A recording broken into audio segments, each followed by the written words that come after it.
So our mystery photo from the last live stream is this place. Now this was just a random photo to represent beer, because we're going to look at a video about beer today. And it is, so when I was looking for a photo to just represent beer, I looked for the Rovers Return, and I came across this photo. I'm like, oh wow, that's neat. And I'll just show you what I found here. Quite interesting. This is a page called 100 Halls Around Manchester. This I didn't know. For those that don't know, I'm sure most people watching here tonight know the Rovers Return from Coronation Street. And I just typed that in as a random photo to stick in to represent beer, because we're going to watch a video about beer. And I came across this. So this is a page about different halls around Manchester. Withengrieve Hall, 1307 to 1958, Manchester. I wasn't aware of this. Shoot Hill was once on the outskirts of the small settlement of Manchester. It was on a gentle slope, dropping down to the Irwell. Withy Grove, a country lane surrounded by fields where a hanging ditch met Withengrieve. I hope I'm saying that right, as it was known for the willow trees. There were a few cottages, and a little further up an inn, the Seven Stars. At the top of the hill where Shoot Hill began was Withengrieve Hall. Manchester itself obtained a great deal of its water from the springs which rose here. By 1741, the area was becoming built up with houses stretching the entire length of the road. So we're talking early days there, 1741. So that photo is the Seven Stars. The Seven Stars obtained its first license in 1551.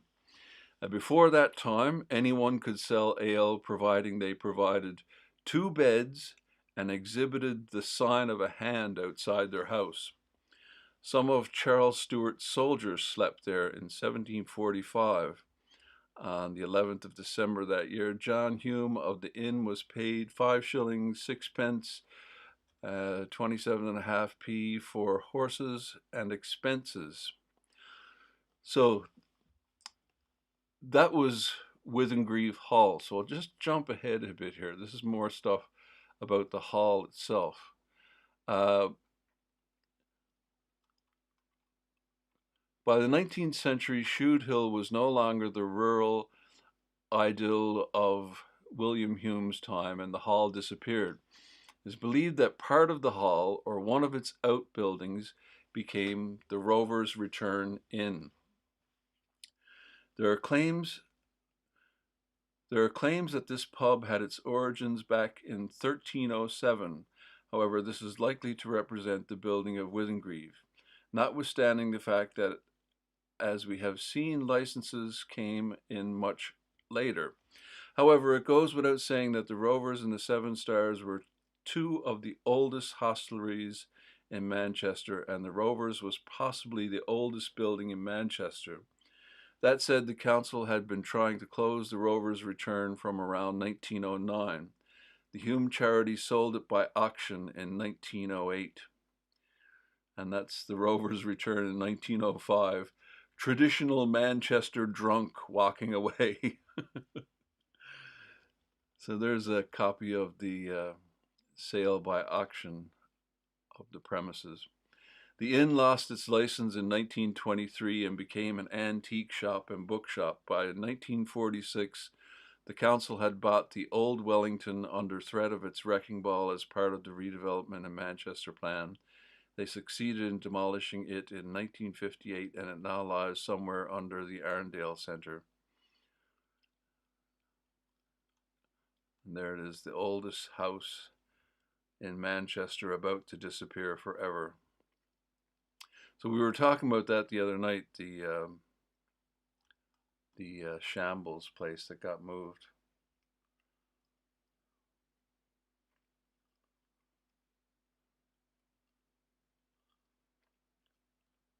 Woodhouse Park. I did a video many years ago with all the places that the Beatles played in Manchester. I don't recall. There's like a dozen or so different venues they played at in Greater Manchester. So that could be one of them, or that could be a new one. Someone said they played in Wythenshawe as well, but I've not found any evidence of that. But that's pretty interesting. So that's where the Rovers Return comes from. It was the first pub, or the oldest pub in Manchester, and the what was the other name? The Seven Stars. So that was neat to find that. What was the other place? The Shambles place they were talking about there. They moved it. The old Wellington, is that the Shambles place? Or is this the place they tore down? So that's pretty interesting. There were so many halls around this area.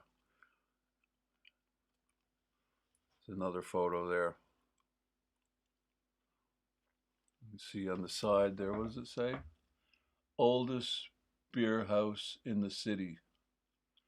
Ye old Rovers Return.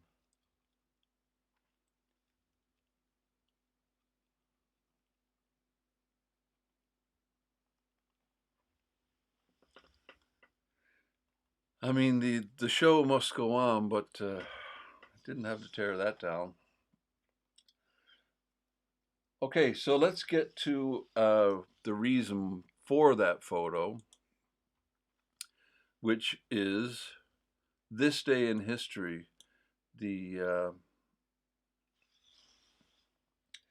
day in history.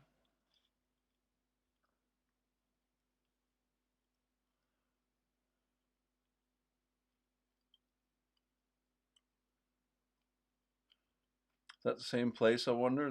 The Shambles, the Wellington? Certainly implied that it was torn down in that one. Maybe it was like more than one building.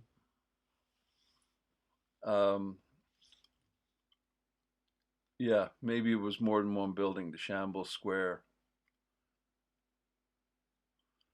I've heard of Tommy Ducks. I've heard people speak of it, but I don't remember it, of course.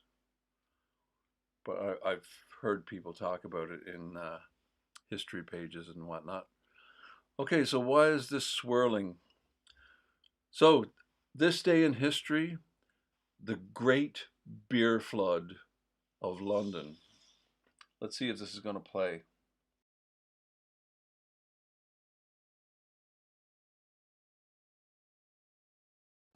Here, at the junction of Tottenham Court Road and Oxford Street, was what I think must be the strangest disaster in London's history.